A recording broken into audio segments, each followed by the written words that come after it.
Today, we're talking about one of the most basic yet essential topics in Java, variables. So, what is a variable? A variable is like a container in memory where you can store data. Think of it like a labeled jar. You can put something inside it, and come back to use or change it later. In Java, every variable has three things: a type, a name, and a value.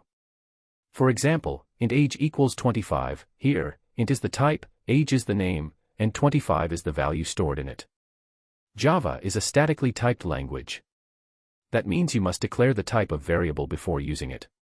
You can't just say age equals 25, Java needs to know it's an int.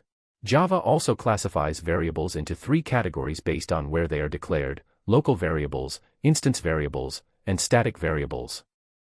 Local variables are declared inside methods. They only exist while the method is running. They disappear after that, like temporary notes on a whiteboard. Instance variables are declared inside a class but outside any method.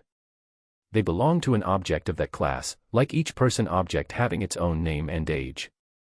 Static variables are also declared inside a class, but with the static keyword.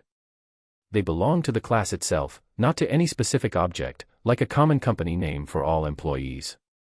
In the next video, we'll look at data types in Java and how they relate to variables.